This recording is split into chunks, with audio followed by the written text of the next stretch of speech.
Good morning. Myself, Rajshekhar Kota, Faculty for Public Administration at Law Excellence. So today we'll have a discussion for almost for 1 hour. This is basically called as a booster session. It was there.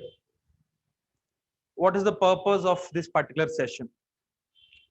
The main purpose of this particular session called booster session is to rejuvenate your preparation, particularly with regard to public administration, and to give certain inputs or maybe some new insights into public administration discipline as well as into the practice, so that it will enrich your preparation and it will also enable to score maximum marks in your public administration.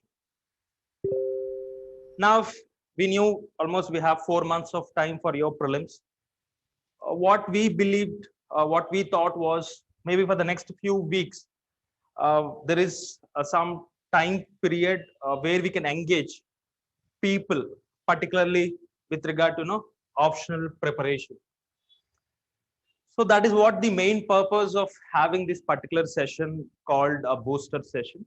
So we'll try to see, particularly we'll try to re-articulate what public administration maybe in this contemporary perspective. Look, we are witnessing certain forces, certain changes. So we'll try to articulate the theory or maybe the discipline of public administration through this contemporary lens for for some part of the session. Then we'll try to see about a program which we will be going to launch. Okay. Now, let me give you the what you can say, the schedule, or like what you can, the roadmap for this particular session, what we will be going to discuss for the next 1 hour. Okay. So we'll try to give a general overview of the subject from examination perspective. So I hope all those people who were present here, they are senior players in the sense already they have taken coaching, they have at least completed some 60 to 70% of the subject. So that is what seniors, and this particular session is aimed to them, not for the freshers, because freshers may not able to really understand some broad perspectives which we will be discussing in this present class. It is only targeted for those senior players who already took coaching and who have some knowledge with regard to what public administration is all about. Okay. So this is what the what you call this session plan. So we'll have a overview of the subject. It's not we'll start with the basic definition of public administration, like public administration is what government is doing and how it is doing. This is not we will be going to address in this particular session, but we'll try to what you call understand that theoretical aspect or the discipline maybe in a different perspective to give you a new insights. Okay. That is what we do here for some time. Then the busting out some very common myths available in the market, particularly with regard to answer writing. This is not regarding any optional or something. It is just a common myths which are there in the market with regard to answer writing. So we'll try to bust certain myths. Then what are the trends and patterns which are being which we can infer from the recent questions which UPSC asked, maybe 2019 2020 question paper. What are the broad trends we are having, and why that is important? Because that will help you how to prepare or how to develop a strategy for your coming exam, right? So that is one important point which we will be discussing. Then what could be the strategy we can adopt? So of course we knew that strategy is not something which is very much homogeneous for every person, but we'll try to give some general points which can be used by anyone. Okay. So we'll try to articulate what could be the strategy we can follow to score as many marks as possible. It's not 300 or 290 or 330. the maximum marks which UPSC will give in public administration. We are making effort to get as many marks as possible. Okay. Now, incorporating whatever we discussed in the session, we have designed a test series and mentorship program, which is starting from Monday. So I'll be discussing what is this program is all about and how we take forward this particular program. We think, yeah, this is which have some uniqueness. Okay. And of course, you people have to say whether that program is unique or not. And of course, and after that, we'll have a doubt session. You can unmute yourself and you can ask whatever the questions you have. So this is what the session plan, which we will have for the next 1 hour of our times. Okay.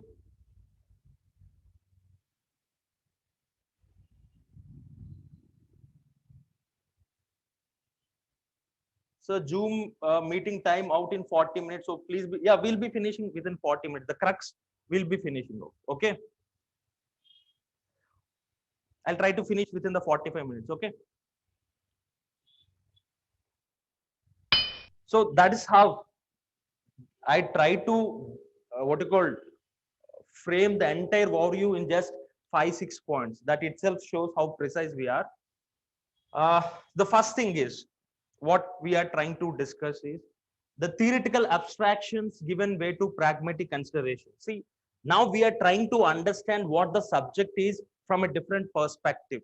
It's not we are trying to define what public administration is and all those, the basic stuff which you people already got. And why are we discussing this is we try to incorporate in the program which we are designing all these particular understandings. Okay, these are of course a new insights which you people can use while you prepare for your public administration optional. Now, theoretical abstractions given way to pragmatic considerations is a very abstract statement. We all knew public administration is what you called more obsessed with certain theoretical questions. Theoretical questions means what? Whether it is a science or an art, whether there is a dichotomical relationship between politics or administration, or whether the bureaucracy is the most ideal or rational form of organization or not, or is there any what is the conflict that is there between line and staff agencies, and the debate between generalist versus specialist. These are those theoretical abstractions which almost dominated the entire public administration discipline for many decades. I think most of you might be aware of that. So now that theoretical abstractions are there, they're relevant. But right now, more than that theoretical abstraction, what is important is whether public administration is capable or not in addressing various contemporary problems. That is what the most bothering question for public administration scholars, public administration academicians, and also public administration practitioners. Even the questions which UPSC is asking also have this pragmatic considerations, whether what is the relevance of it or whether it is able to handle those contemporary problems like urbanization, climate change, what you called the problem like what you call lack of inclusive growth, or the discrimination towards vulnerable sections. Are these issues, can the public administration can it address these particular issues or not? So these are the pragmatic considerations which are being very much focused upon. And recently when Prime Minister Modi visited probationer IAS probationers, he was saying the same point, like, now we are least bothered about the ideological questions, but it is all about whether we people as a team can deliver or not. That is what. So the deliverables was very much focused, not only in India, across the world. So that is the major trend which you have to keep it in mind, that theoretical abstractions are important from examination point of view, but the nature of the discipline got shifted from those theoretical abstractions to a pragmatic considerations. That is one global, what I can say, one broad theme which you can keep it in your mind. Okay. Now, contextual forces defining and redefining the public administration or the discipline. We all knew public administration as a discipline is very much contextual. Contextual means the situational forces influence the nature, the scope, and of course the boundaries of public administration. I think most of you might be aware of that particular point. What you call actually that context made public administration discipline more dynamic. Now, this is a very important theme which UPSC most often asking. We'll be discussing in the next slide about that. Now, context is not a static thing. It always evolves, right? Now, what are the situational forces we are in? We have a different situational forces right now. Economic crisis is there, and the limitations of globalization got exposed in the recent times, and the pandemic crisis was there, and the security interest till now, like after the advent of this LPG idea, economic factors driven the global interactions. The economic factors was they played a very important role in determining the what you call the global interaction. But right now, if you just observe the newspapers, if you read the newspapers, in the recent times, strategic and security interest also became so important. Now the administrative systems have to take those things into considerations. The national interest or the security and strategic interest of the nation have to be given importance. So these are some contextual forces which are trying to define what public administration have to do in the coming years. Okay. Now, the third important broad overviews I'm trying to give, universalistic urges succumb to indigenous potentiality. This is a very important trend we are in right now. We all knew public administration. If you observe the 130 years of public administration evolution, it is mostly about universalization. It is mostly about generalization. Even the classical theory, behavioral theory, or maybe neoclassical theory, all these are efforts to develop universal paradigms or universal principles, but in a different way. So that was the era in which public administration was there for many decades. Now we are in a different trend altogether, maybe for different reasons. Now that universalization, that generalization was given a secondary treatment when compared to this indigenous potentiality. Okay. For example, the vocal for local, Atmanirbhar Bharat Abhiyan, all these are efforts, or Make in India, or localization of sustainable developmental goals. These things are there in news in the recent times. Now, all these are efforts wherein the local solutions were focused upon. The local solutions were taken into consideration to address various administrative related problems. But earlier, the global solutions were focused upon. But right now, the indigenous variety is being promoted. That is a global trend which we are witnessing. It may be because of factors like aggressive nationalism, which is there right now, not only in India, elsewhere too. And or maybe because of the failure of the global solutions in dealing with local issues. For example, now climate change. Climate change is a global problem, but it do not have a global solutions altogether. Local solutions also needs to be taken into consideration to deal with this climate change related issues. Okay. So we are following the same trend. For example, zero budget national farming is one important solution to achieve sustainable agriculture, which is a local solution. Okay. So that is what we are witnessing in the recent times, and public administration as a practice as well as a theory, they have to emphasize on those indigenous potentialities or the local solutions. You in the sense public administration for the last maybe 8 to 9 decades, you focused on this something called universalization, generalization, global solutions. But right now, that is not going to work. So you have to come out with a new ideas which focus on the local solution. This is one important aspect which is influencing, which is shaping the nature and the context of public administration. Now, compassionate and benevolent attributes shaping the discipline is a very important trend we can see right now, right? Most of the times, the political executive, they're asking the permanent executive to be in a compassionate manner, to be in a benevolent manner. We all knew public administration traditionally used to be characterized by high-handedness, arrogance, okay, insensitivities, lack of responsiveness. These are some attitudinal traits of bureaucracy for many a decades. These are attitudes.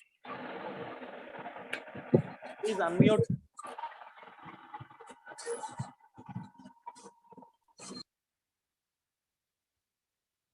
Okay, these are some attitudinal traits. But right now, we are in era of good governance. We are in era of citizen-centric administration. So the administration have to give emphasis to citizens' demands, expectations, and aspirations. Now we are witnessing various incidents where where there are abuses over the administrators. So now people are expecting a sensitive and compassionate administration, and we are in this era of good governance. So now the systems need to be driven by these particular attributes called compassionate and benevolence. I hope you know what are the meanings of compassionate and benevolence. Okay, so they have to be sensitive to the vulnerable sections. They have to give privilege. They have to give privileges, preferences to the vulnerable sections or to hitherto excluded sections. So that is what tomorrow, once you people enter into the system, the expectations from you is this particular attitude, compassionate and a benevolence attitude from you. High-handedness, arrogance, all those traits, that was not the era. Okay, that was there maybe 1950s, 1960s, but now it is something else. So this is one important behavioral attribute that is driving administrative systems in the present decade. Now, ability to manage crisis, determining the capability of the systems, a very important point. Now, we knew one important theory, I think most of you might be knowing it, called contingency theory. A contingency theory says an administrative system needs to be adaptive to the situations. And any administrative system which can adapt itself to the changing situation, that will be the most efficient and effective system. That is what contingency theory is all about. Now we are seeing in the recent times a lot of crises, like the disasters are there, economic fallout is there, and the migration issue, the lot of migrants who left urban areas to rural areas, and there is a lot of economic things like what you called, there is a subdued demand, particularly in the rural side, and of course the pandemic crisis are there. Now in this particular crisis, it is all about the resilience of administrative systems. If the administrative systems are not resilient enough, it is not so easy to handle such crisis. It's not only, I'm speaking about public organizations, even private organizations also. So now there is a challenging aspect. What is the challenging aspect is public organizations and private organizations, they have to restructure themselves to deal with this crisis, whatever the crisis which we are witnessing. So tomorrow, or maybe in the coming years, any organization which is successful, if you want to identify an organization which is successful, the immediate answer which you get is they are able to deal with the crisis. If they're able to deal with the crisis, obviously they'll become a successful organization. And now crisis management was a very important factor which administrative systems have to work upon, right? So it's both organizational structure and obviously maybe in the next 5 years you will have the Minnobrew Conference 4. Already we had 3 Minnobrew conferences, and maybe in 2028 you will have Minnobrew Conference 4. In Minnobrew Conference 4, obviously this particular issue will be given importance, how to handle or how to deal with crisis. Okay, and administrative systems needs to be capable enough to handle such crisis. Okay, that is one important point which is going to drive the nature of public administration. Not only nature of public administration, but the entire organizational theories. Okay, how effectively they can handle the crisis. And if you just observe the evolution of public administration, maybe the first 3-4 decades, most of the times public administration try to develop theories in a closed what you called in a closed perspective. They hardly take in consideration of the external factors. Till 1960s, it was a rare thing to consider the external factors or the ecological factors and their influence on administrative systems.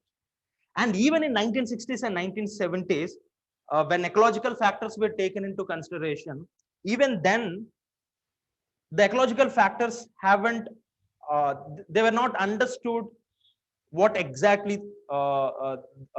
in what way they influence the public administrative system. That is what the criticism against FW Riggs comparative public administration. He failed to really understand what exactly these ecological factors are. Okay, so now we have to move from that particular theoretical mold.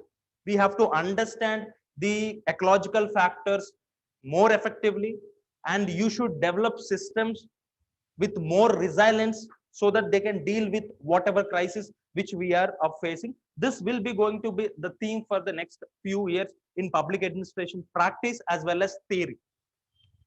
Now, the other important point, I think most of you will be aware of it: technological revolutions driving the reform process. There is one important theme which most of you will be aware of it, called administrative development. Administrative development is nothing but restructuring the entire administrative process to meet the developmental needs of the people. That is what, in a brief, what administrative development means. Now, there are some other important forces right now in our country, not only in our country, across the world, that are trying to alter the nature and the scope of public administration. And these forces, I can put it as technological forces.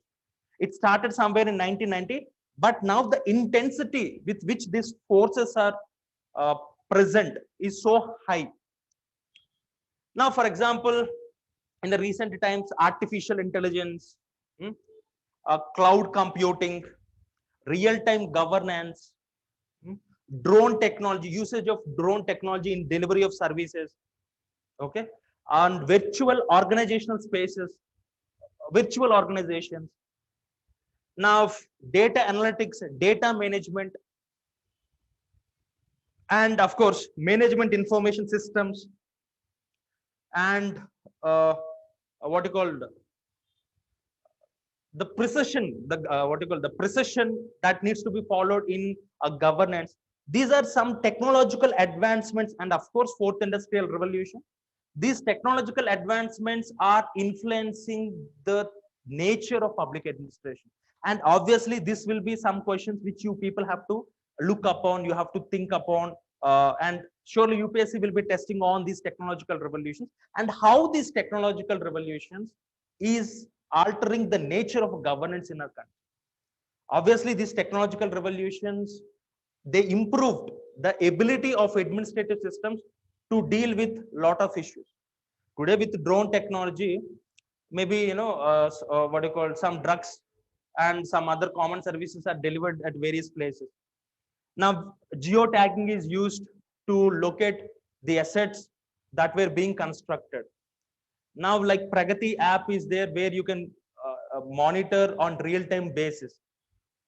And various states were implementing this what you call real-time governance solutions. Particularly, the Telugu-speaking states, they were had with regard to implementation of this real-time governance solution. So all these technological advancements will shape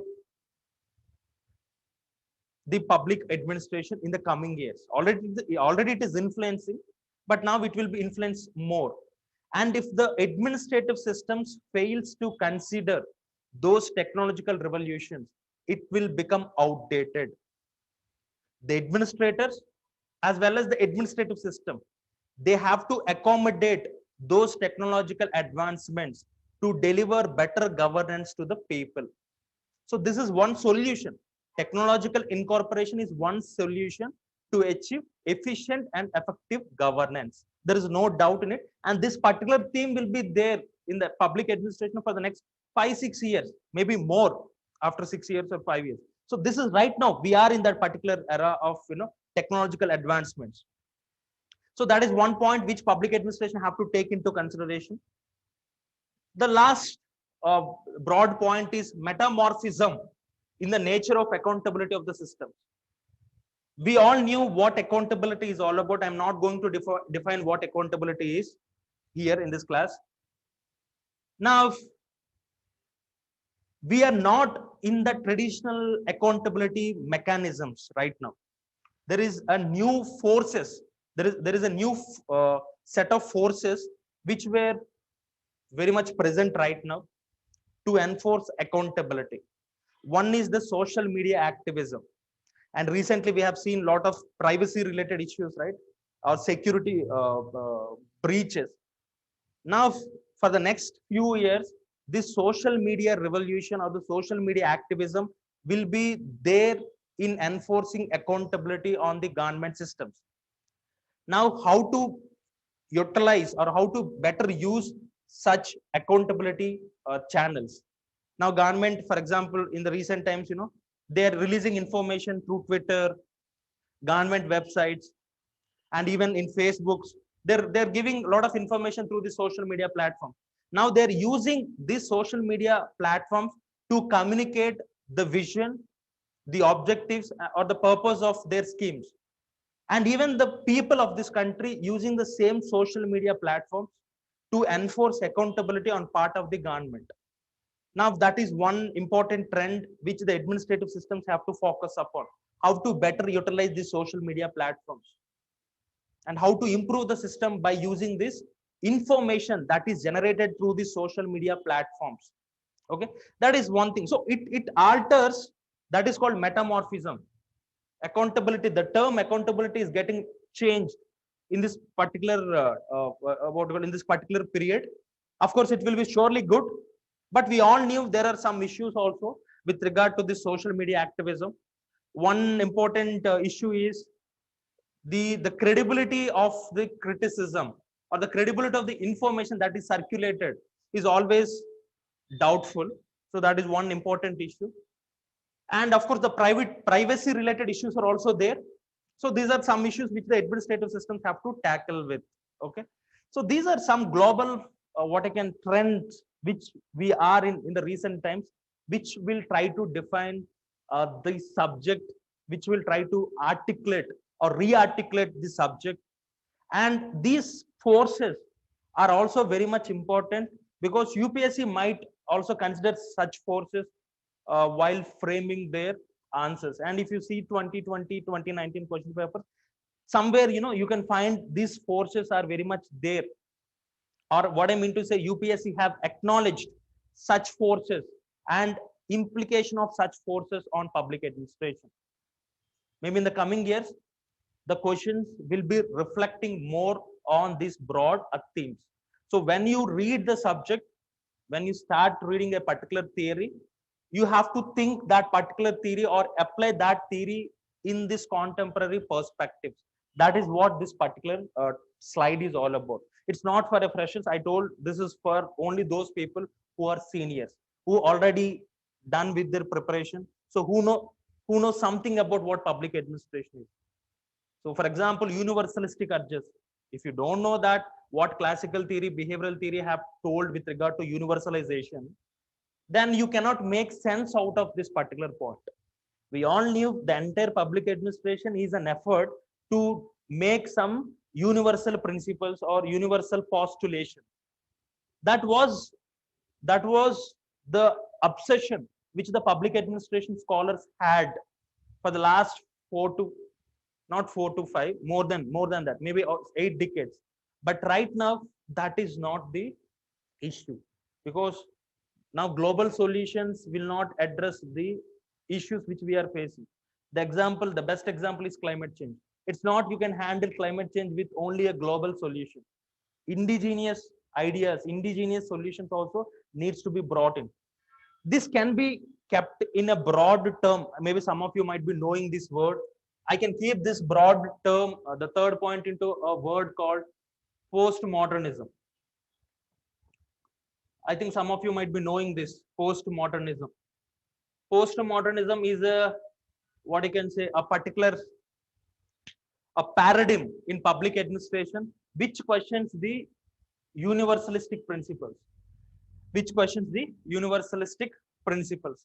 So these are some common themes which you have to keep it in mind while you prepare for your exam. Okay. Now see, for example, I'll give you one thing. I'm just speaking about technological revolutions, right? Now I think most of you know what is this F.W. Taylor have told. Now F.W. Taylor developed his theory called scientific management theory in the context of first industrial revolution. Somewhere around that, he developed what this what this scientific management theory is. Now we are in this fourth industrial revolution. Now obvious question will be, what is the relevance of this guy in this fourth industrial revolution? Now in first industrial revolution, he used technology. For example, he used some instruments or some tools to what you call to increase efficiency or to increase productivity. Like that is what scientific management is all about. He came with one best way of doing things by some technological equipments. Now in fourth industrial revolution, the same technology is replacing humans. Actually, that time humans used the technology to increase efficiency, but now this robots or maybe the automation, it is replacing humans to increase the efficiency and effectiveness. So there is a shift in what you call in this particular revolution. So how that particular theory can have an influence? Such type of things have to come to your mind. Okay. Now this is something about some busting out very common myths which are available in the market. Now the program which we are going to design is an effort to bust out these myths which are very much available. What is a very popular myth which is available? Scoring of marks is directly related to writing practice. Even now, what is wrong in itself? It's completely true. Now understand, most of the times people take this particular word on at a superficial level. It's not writing practice will directly give you a marks. Understand? Now, especially optionals is not a speed test. Even if you do not practice much, you will have a time to finish the entire paper. Maybe those people who already have written mains, they'll know about it. It's not a big deal because optional writing is not a speed test. So it's not about just writing practice, but how do you practice it is the most important point. It's not just writing down the points and framing the statements. That is not going to serve any purpose for public administration. But how do you do it? And what are you writing? That is the most important point which you have to focus, because mains answer writing, particularly optionals is not about the speed test. It's not about how many question papers, how many test series you have solved, how many questions you have practiced, but how do you organize your ideas and how do you put your views? For example, few students, they'll submit their copies, they'll write answers and they'll submit, and they'll just say one thing, sir, every day if I do practice some 4 or 5 questions and I'll get everything. But after 1 month of practice also, nothing improvement I can see in their answers. It's because your focus is on just writing practice, but not on the thinking, what you are writing there, how you are organizing. So more than writing for namesake, it is all about what do you write and how you organize those ideas. That is the most important point, and scoring of marks is directly related to that organizing rather than just mere practicing. Practicing is important, but more than practice, how you frame your answers and how do you put in. So how qualitatively you do it, that is the important, not the quantity. This is one thing which you have to keep it, because people say if I write some 1,000 answers, I'll get it. It's not about the quantity, please. It is about the quality. Okay. That is one important point. I think most of you will agree. Second important point, bullet points, diagrams, and colorful presentations exponentially increase the scores. It's also a very popular myth is there. To what extent it is true? Now understand this. Your presentation skills like bullet points or diagrams or colorful presentation, these are the mediums which you use to convey your point, to convey your content, to convey your ideas. If your content, if your ideas, if the views which you try to communicate, if that is not correct, whether you write in bullet points or if you draw a tree diagram or if you use tabular columns or if you do some images, it doesn't matter much. So understand this thing, it is the content and ideas which you deliver. It is the content, ideas and your views. These things matters rather than how you present. Even if you are good at these things, if you write in paragraphs, you'll get good score. If you write in bullet points also, you'll get good score. Whatever format you choose, it all depends upon the nature of the question. So if the question is about asking if the question is about writing diversified points, then you can go bullet points. That doesn't mean just writing in bullet points or giving some diagrams will obviously give you a maximum marks. Is a big blunder and myth. It is all about the ideas and views and how you do it, whether through paragraphs or through diagrams or maybe through presentation. This is important. Okay, so what I'm trying to say, this is just a mean, not an end. Understand, that is a mean but not an end. So don't just uh, too much get obsessed with regarding bullet points, diagrams and presentations. Okay, and remember, your answers will be read by the professors, and it's not professors just gets tempted when you write when you give a diagram there. It is what are you trying to convey through the diagram. That is the important, and how effectively you are doing it. Okay, you want to communicate something and you choose a diagram to communicate effectively, you can do it, but the content is the most important, or the views or the ideas. Now most of the times people follow this. They'll write just introduction for a namesake, they'll write conclusion just for namesake, and they'll just write whatever the content they have, and they think this body is the important point. Just they'll write introduction and conclusion for namesake, never write introduction and conclusion for namesake. And actually, if you're very good, introduction and conclusion plays a very crucial role to get that extra marks in your answer. So introduction and conclusion are the most important things which you have to focus on.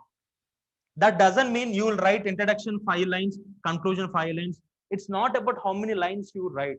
What you are saying, that are important. That is important.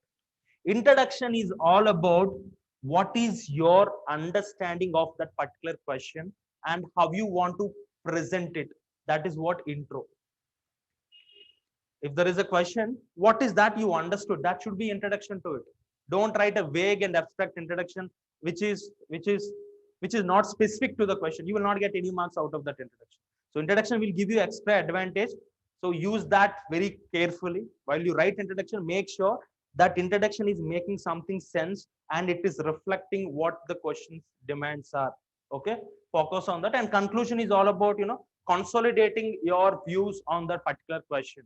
Okay, and most of the times that consolidating of views should end with a very optimistic note. Most often we follow that. So this is one important point you have to keep it in mind. So generally, while we go through the answers, generally people write one line. It's not just for namesake they'll write introductions and conclusion. That will have a negative impression on the answer. Now, linking paper 1 topics with paper 2 and vice versa is an obvious path to score 103 plus 300 plus marks. So this is what most of the times we take things on a superficial level. Most of the times people just end up linking unnecessarily. They just think that, okay, if you link it up, if you bring some topic from paper 2, if you bring some topic from paper 1, and if you write in your answer, obviously your answer gets enriched. It's not. When there is a relevance, when there is a need, you can link there. Never try to fit something which doesn't really fit there. Most of the times, generally students do it because they just go away by this particular logic, because someone said that, you have to link paper one and paper two. They'll just link paper one and paper two, but Are Baba, the question haven't demanded such linking. Please understand that. Whether the question is demanding that or not. That is the important point. Okay. For example, if you're writing on a personal administration, which is a paper one topic. Now, if you want to write something about what you call uh, maybe the something sort of corruption or things like that in personal administration, maybe you can quote what Kautilya Ardhasastra have told with regard to a corruption in administration and how to motivate officials. Maybe when it is relevant, you have to bring in, but not just for a namesake. That will again give a negative impression. So just linking is not a shortcut. It is a very well thought process. When you link, you have to be very conscious that you're linking to enhance your answer, not for a namesake. That is one thing which we have to do it. And sometimes, people in this particular point, they'll try to fit in some current affairs to show that yeah, we are aware of current affairs. What to do, what you will get out of it, just fitting of random current affairs without, there will not be any scope actually, but because some current affair to show to the examiner that I'm aware of such I'm aware of a particular current affair, they'll try to incorporate it, and it will also not give anything to you, it will not add value. Understand this, these are the very basic points. So don't do these things for namesake, there should be something substance. Okay. And most of the times people say, no, when we evaluate, when we give a less amount of score, sir, what, sir, I brought in current affairs, we linked paper one and paper two, and I used diagrams, so we have to give you a mark. And Baba, you're not addressing the question. What I'll do with all this stuff if you're not addressing the question? Right? These are the tools which you can use to address your question. These are not the final ends. Understand this. Paper 2 is all about current affairs. No separate study is needed. This is again a useless thing. Paper 2 is scoring, first of all. Paper 1, okay, fine, but paper 2 is relatively scoring. And you have to, that is public administration paper 2. Understand this. Indian administration, it's not a general studies. So you have to read some theoretical substance in it.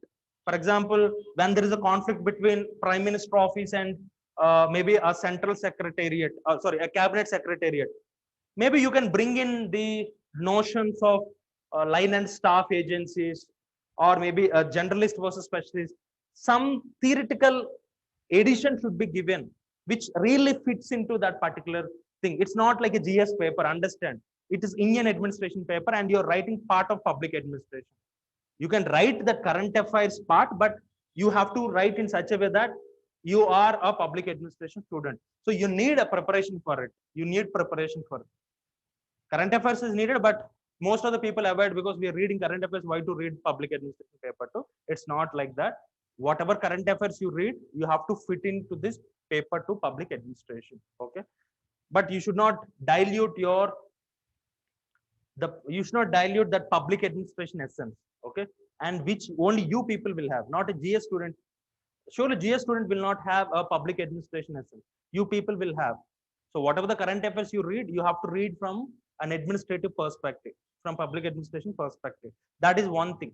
So most of the times people say, why to read paper 2 and it's all about current affairs. Okay, it is all about current affairs, but how you write, how you present your answers also matters. So don't dilute your answer like a GS answer. Now, balanced opinion is the best way to score marks. I'm not countering it. Again, the problem is some people from the first line to the last line, they always wants to play this safe game. They just, every time when you go through the answer, they try a lot to make a balanced answer always.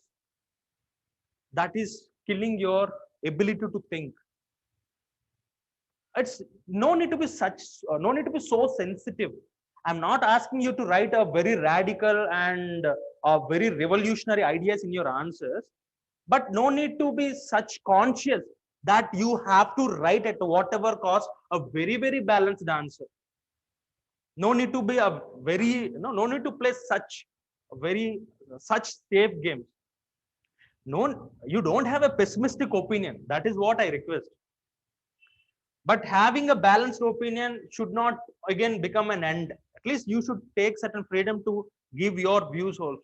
Most of the times people balance, they'll try to do this balancing for the entire answer, killing the purpose of the answer. So these are some very common myths which we have. It's not an exhaustive list, but some certain trends which we have with regard to public administration answer writing. Okay, public administration answer writing. Now I'll move to the next slide. These are some common myths. You please keep it in mind. So don't take things on superficial level. No, there is most of your time will be gone on these myths only. Once when you given a chance to interact with a person, maybe a faculty or any person, the first question, sir, whether I should write in bullet points or in paragraphs, that is a trivial question for me. Not only any person, that's a bacha question, and it's your strength. You'll have certain strengths. Some people can write very good in paragraphs. Some people cannot formulate that lengthy statements in paragraphs. But the thing is that what is that you're trying to convey? If you feel that okay, bullet points are better medium to communicate that, okay, you can go ahead. But that doesn't mean you write bullet points, you'll get obviously maximum score is again, it's up to you. You just think, okay. You use your Herbert Simon logic of rationality. Okay. So these are the common myths which we have. Now, just the broad trends and patterns which we observe, and why I'm saying all these things is whatever the programs which we are designing, we try to incorporate all these things. Okay, it's not a random way of designing a program. At least you should know what UPSC is testing. Then only you can frame a question which reflects what UPSC is asking about. Okay, otherwise you will end up in a very normal question. You will frame a question for a namesake, right? So this is one thing, trends and patterns in the question. Now, we all knew every topic has some high yielding areas. There are some very important areas in every topic.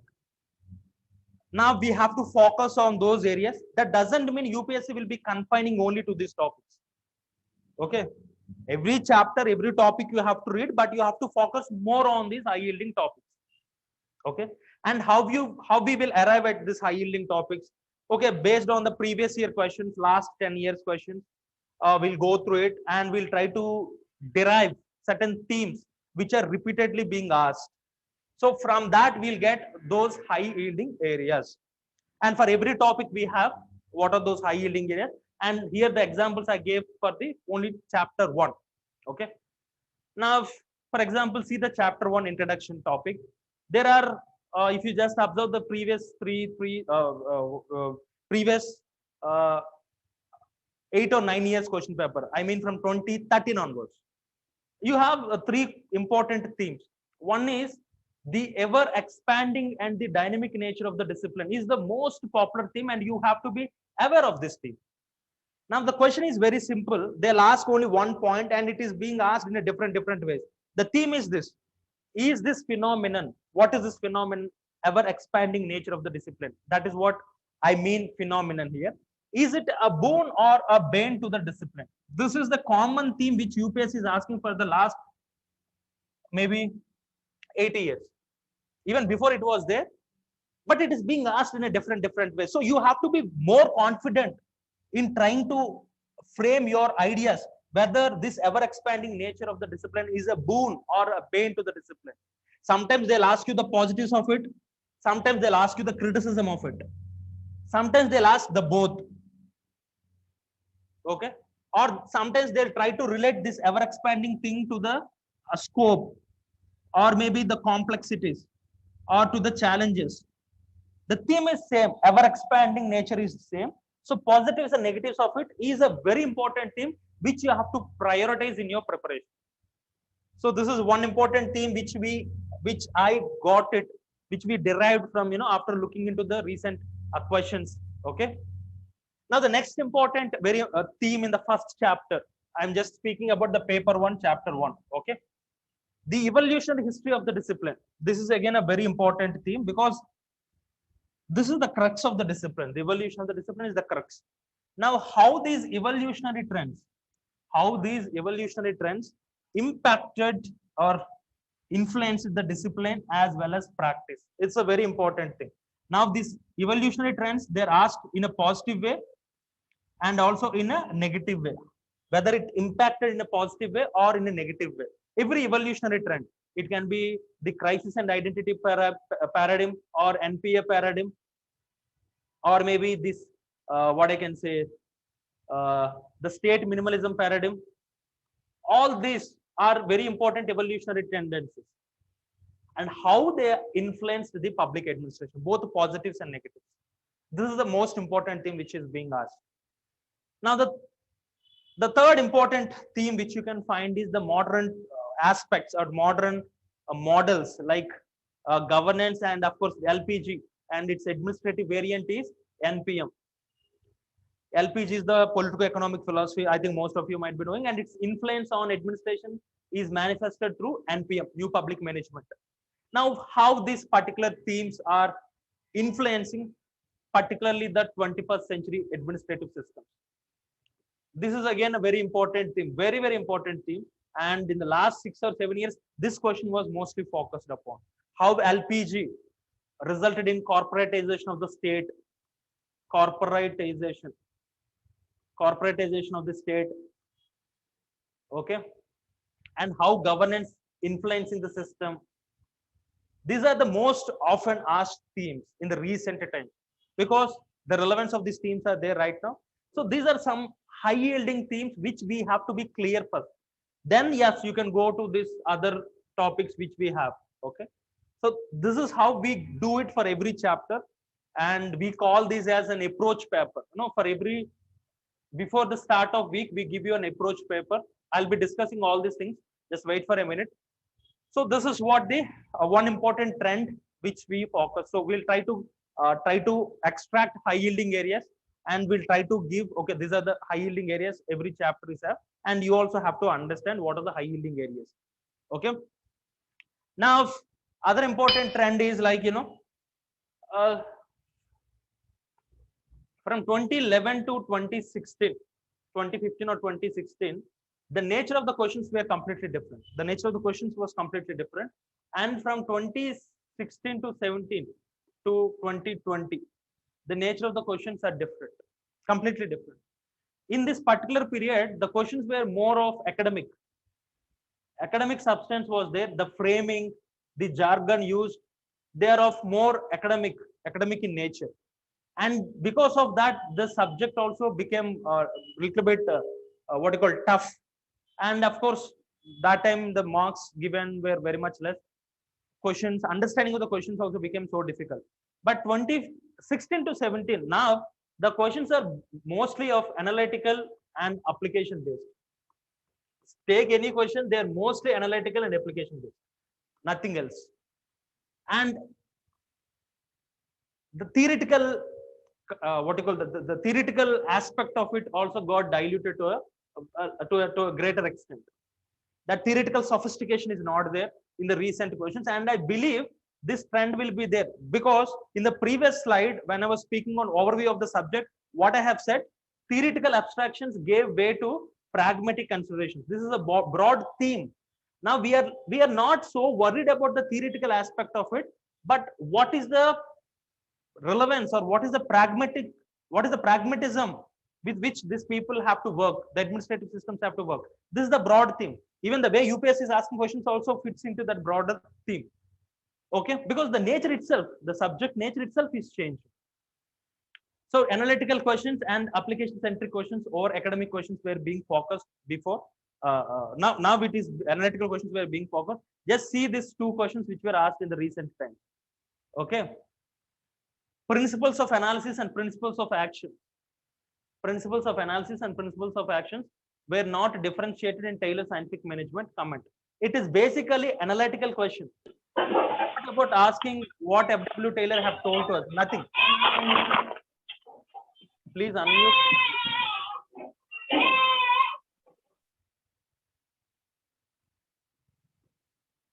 Okay. principles of analysis, it's a basically analytical question. It's not something of a theoretical aspect of it. Now, what is the answer for it?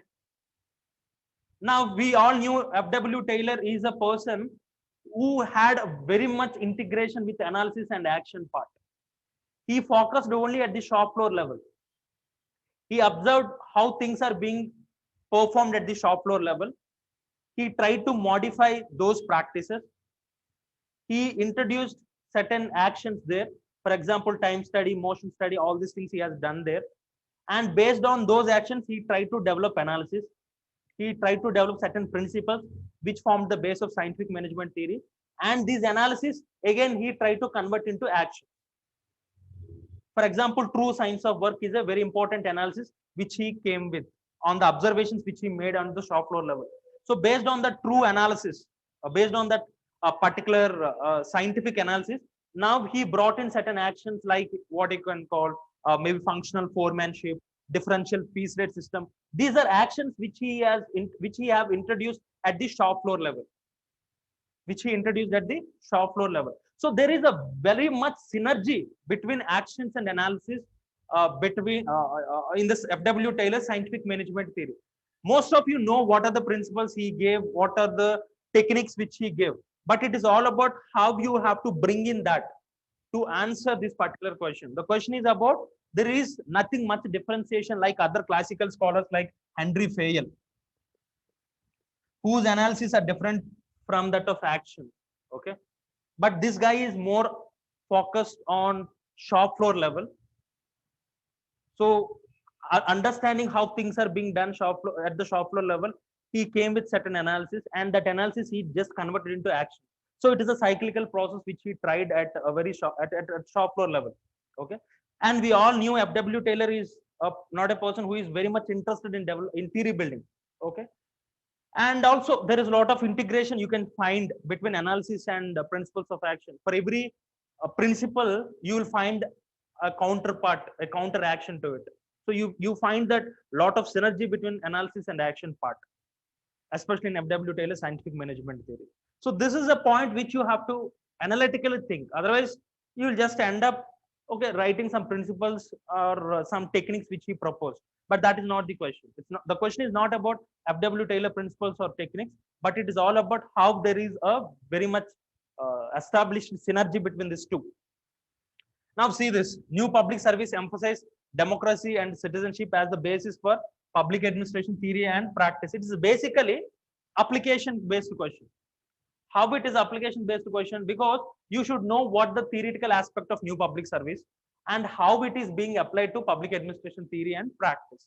Now, I think most of you know that in 2002, 2003, that was an era when, particularly 2003, after this World Trade Center got affected, we have this Denhard and Denhard who came with this new public service approach, and they want to bring in the public interest or the public service back into public administration. Till then, the new rights philosophy like NPM, what you call public choice theory, dominated the entire public administration. It altered the relationship between administration and citizen completely, and how it altered into a customer and into a client and a service provider. So these people opposed that particular theory called public choice theory and NPM. They questioned it. They want to again bring in public service, citizen centrism into public administration. Okay, so that is what the new public service approach is all about, and how it influenced the theory and practice. So how again it brought in the public interest into theory and practice of public administration. You have to elucidate. Elucidate means you have to detail out to give a clear understanding of this particular question. These type of questions are being asked not only in 2019, 2020, 2018, 17, for the last 5-6 years. It's not about the theoretical substance mostly tested, but the application of it is being tested, or understanding that particular theory in an analytical point of view is being tested. Okay, this is one broad trends and patterns which you have to keep it in mind. And why am I saying this is so that you'll keep it in your mind. Okay, while you open your book, when you read your particular topic, you have to think in an analytical point of view or maybe in an application point of view. So that is the purpose of putting these trends and patterns in this particular slide. Now, obviously, after discussing the last 4 or 5 slides, what could be a good strategy? What could be a good strategy? And we try to apply this strategy in whatever the program which I will be designing later. A common, a sensible strategy. Now, first thing is, you can question me that, sir, strategy, you are also behaving like a classical era guy who wants to give a universal theory. You can also raise criticism on me, like, I am also trying to give a universal theory. Universal, it's not about universalization or it's not about standardization. And we believe, and I firmly believe, standardization doesn't help you. Every one of you have your unique abilities. So, but still, this you can think upon. Clarity over the concept. Everyone should have a clarity over the concept. It's not, no, sir, only few people should have the concept. For me, I don't need a clarity over the concept. It's a very important thing. First, you have to be first you should have a clarity over the concept. When you are discussing about when you understand about when you read about Chris Argyris participative management theory, or maybe the linking pin theory of Francis Likert, or maybe in administrative law, at least you should understand what this particular concept is all about. Okay, that clarity of the concept is very much important. If you see the F.W. Taylor concept, the question which we have discussed in the previous slide, if you really do not know what exactly scientific management theory is all about and how those theory got developed, it's not so easy to write an analytical question on it. Never. If you don't have a clarity on the particular concept, analytical questions, you cannot do justification. This is a very hard fact. Okay. So clarity over the concept, you have to be aware of what exactly this concept is all about. That is the first thing which you people have to do it. Now understand the utility of the concept. Why are you reading that particular concept? Is there any relevance of it, or what I can say, what is the use of that? When you read scientific management, it's not, you don't just by heart that, okay, there is one best way of doing things. But what is the utility of this particular terminology called one best way of doing things? What are the repercussions of it? Or what are the consequences of it? What is the use of it? This is how you have to approach a particular topic. Otherwise, you will end up just what you call mugging up a particular topic. So try to think from this utility point of view, or maybe a relevance point of view. Okay. Politics administration dichotomy. It's not just remembering, okay, politics administration dichotomy is something where politics shall not interfere into administration, and administration have to maintain an equidistance with politics. But why? What is the use of it? What is the utility of it? These are the questions which you have to think in your mind. So that is one aspect which you have to keep it in your mind while preparing each and every concept. Compare and contrast. Comparison will give you a better understanding. We all knew it. You can understand a particular topic not in silos. Okay. For example, now you read about F.W. Taylor. Okay, why don't you compare F.W. Taylor with a Kautilya?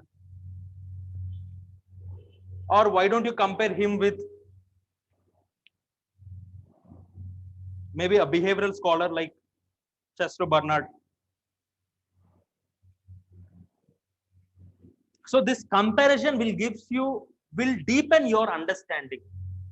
That is one important point, and this will also enrich your answers automatically. So you have to do it, comparison and contrasting with theories, with various concepts. You have to do it.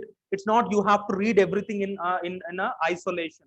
That doesn't happen. That doesn't give you the extra edge. That doesn't give you extra edge.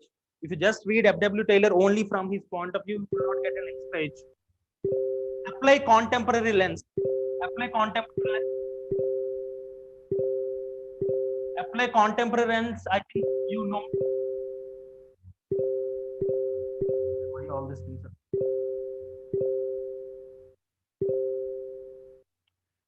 Apply contemporary lens is like you have to understand the contemporary relevance of each and every topic. Okay.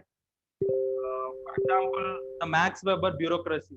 We all knew Max Weber bureaucracy was a very much important, but what is the relevance of this particular structure right now. Is it important? What is the utility of it's like how this structure got changed.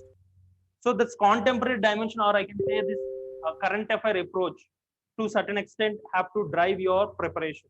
Okay, each and every theory and what is this contemporary relevance of that particular theory, you have to focus upon.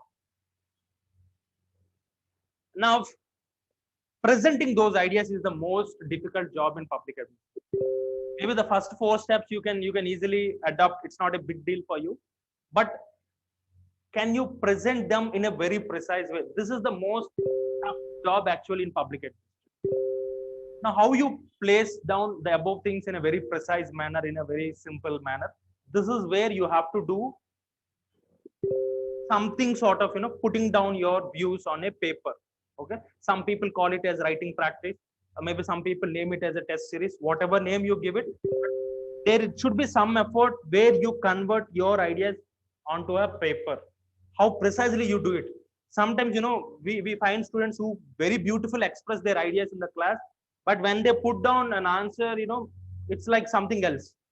So that is one important point, and this is the key point for getting a very good score. It's most of the toppers, like, when you are a senior player, you'll have a clarity. Obviously, you'll get the clarity, and of course, you can also know the utility of it. Yeah, compare and contrast, you can do it. When you're reading current affairs, you will understand through a contemporary lens. But how to present it very precisely and in a simple manner is the most difficult job. This is where you have to work it upon. And organizing of ideas in a very structured way is also a tough thing. You may have random ideas, but how you structure it? Don't put your ideas in a very random way, because that gives an immature impression. It gives an immature impression. So that you should not do it. You have to put it, all those ideas, in a very organized way.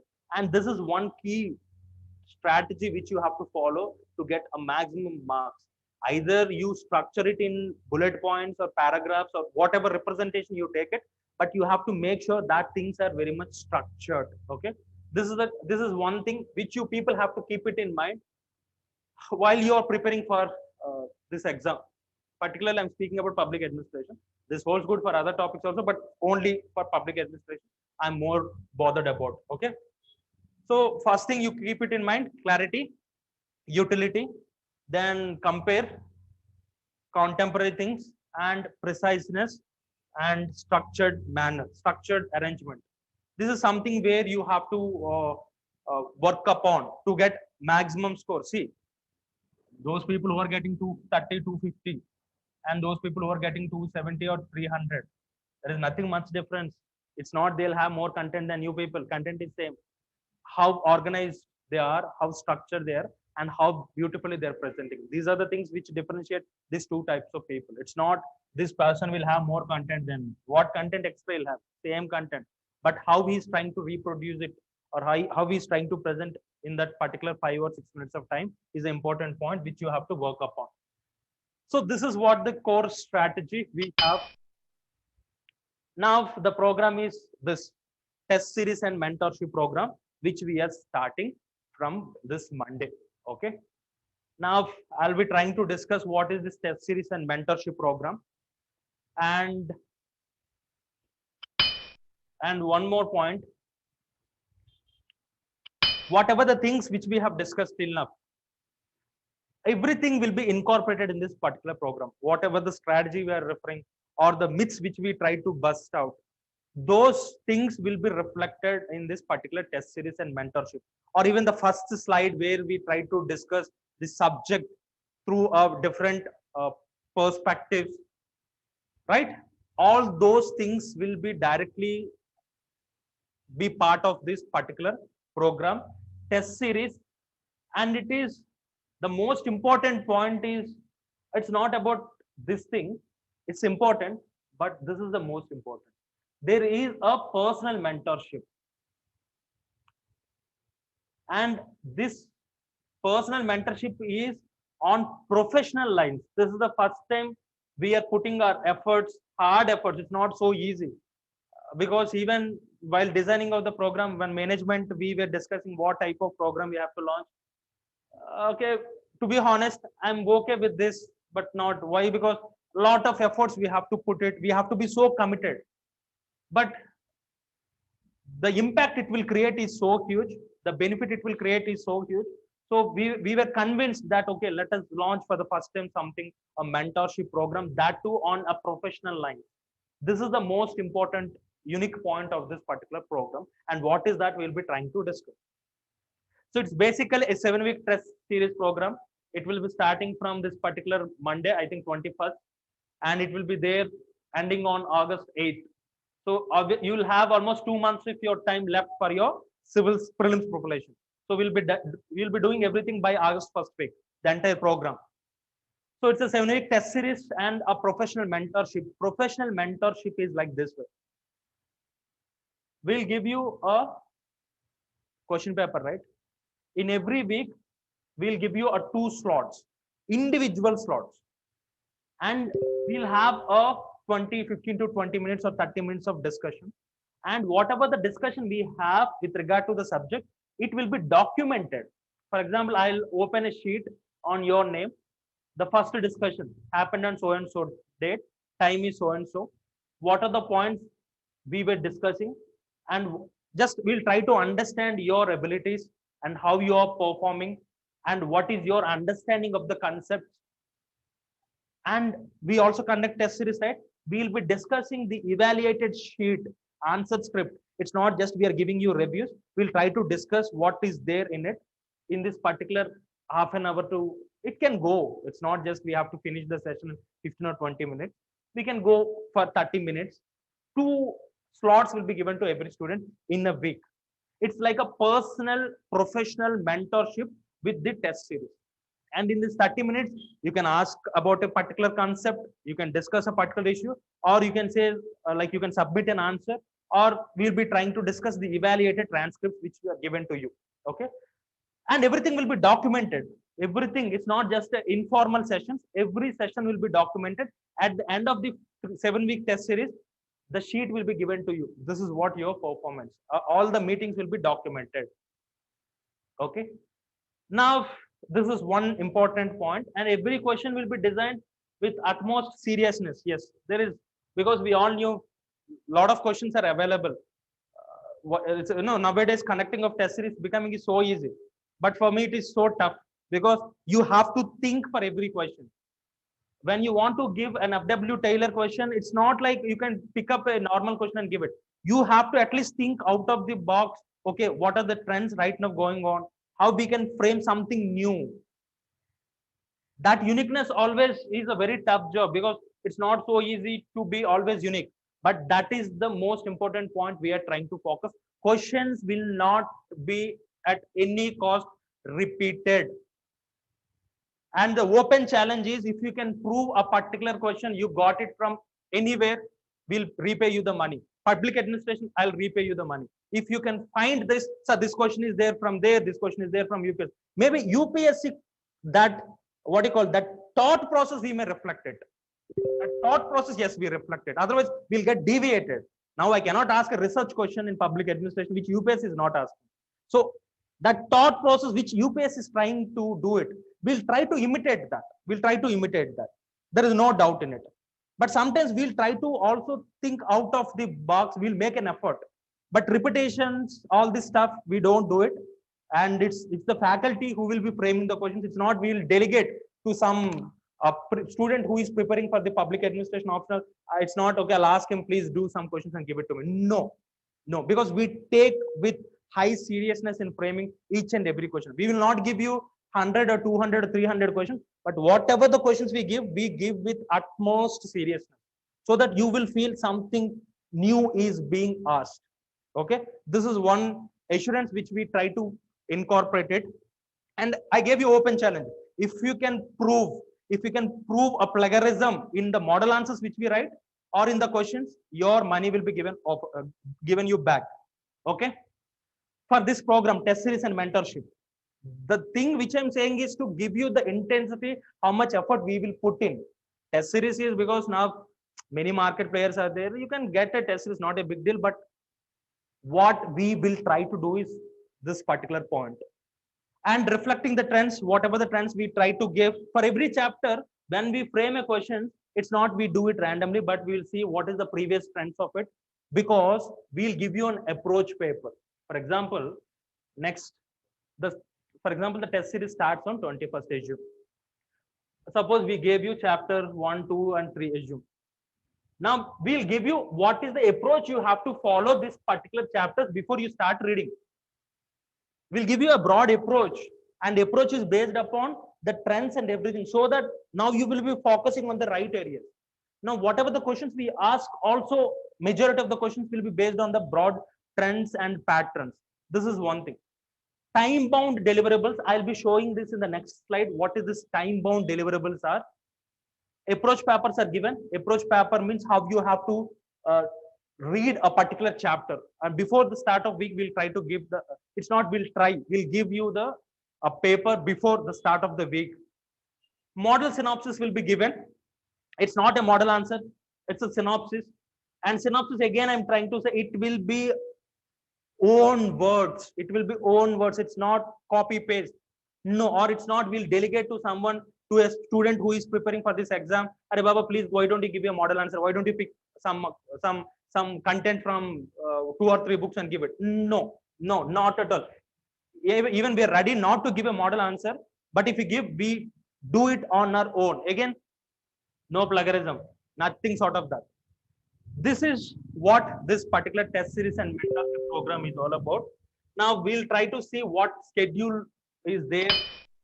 This is what a schedule which starts on 21st Monday.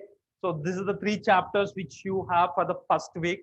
There will be a test conducted and evaluated transcripts and test discussion. There is a deliverable which you have to see here.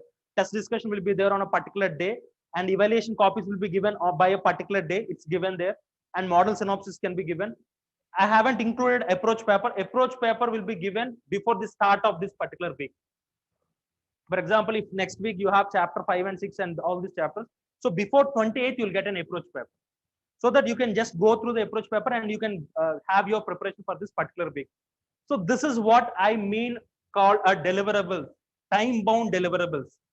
And there will be 2 interactive sessions for each person within that week. 2 very specific interactive sessions, maybe 2 half-an-hour sessions we have. If the demands, means if the student want a little more, maybe he's not able to cope up or some extra support he need, we are ready to give. Okay. And there are some people who are capable with, with 1 or 2 interactions, but some people need something extra to motivate, or maybe to keep them, to maintain their momentum. And this, what is the toughness in optionals or this exam is sustaining of this momentum. This is the most toughest job. And why we are giving a personal mentorship is to retain that momentum. Everyone have the same abilities here, but the problem is momentum will not be sustained. One day we'll read, we'll take rest for 5 days. One day we'll come to the class, will not come for the remaining 5 classes. We expect 300 plus out of the marks. How? So maybe you can say, no, because of so and so problems, whatever problems it is there, we'll try to maintain that momentum through this interactive sessions. It will be like a productive interactive session. So 2 slots will be given to every person, and that is what we'll give you a slot when, for example, now you're preparing for this chapter 1, 2, and 3. Maybe in this dates, we'll fix 2 slots. Surely not on the first day itself. Maybe from Tuesday to Saturday, it will be there. On the 27th also, we'll try to have a discussion. It's for all people. That discussion is for all. And after that, on transcripts, we'll evaluate, and on that also, we'll have some sort of discussion. So this is what the schedule. So here we have the week. So it's like the same thing will be continuing for almost August 4th. So we'll have 7 chapter-wise or sectional tests. 7 sectional tests we have. 2 full-length tests. Now you can ask me, sir, why can't you conduct some 15 or 16 tests? I said, no, it's not about quantity. It is all about quality. Don't you think framing 7 sectional test questions, every question, you have to do it on your own and you have to write a model answer? It's not easy. Now, to attract you, I can say, okay, I'll give you 15 tests or 25 tests. All copying, what is the use? At least you try one important question, which is something, challenging. Okay, so 7 sectional tests we have and 2 full length tests we have. So the test gets end up by 8/10. So it's almost, you'll be left with 2 months of your time for your prelims preparation. So this is what the time bound deliverables which we want to give it. Okay, now once you can go through it. So for everything we have given the deliverables, one we try to achieve, and this discussions will be documented. This discussion will be documented. So we'll maintain a sheet for you. When the first discussion happened, what are the points discussed? What are the commitments made? How it is being improved? All these things will be documented, and at end of the session, this sheet will be given to you, so that it will help to improve what you're speaking, what's your problems. Problems means only subject related problems, no other things. Only it is a motivation related to subject, nothing else, nothing else. Okay. So this is what the program test series come mentorship program. Okay. I'm done with this particular session.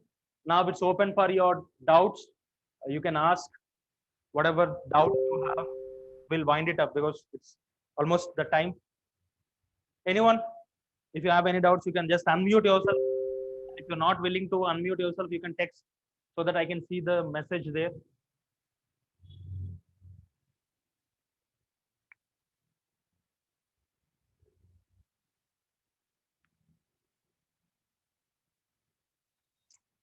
No doubts, nothing to ask.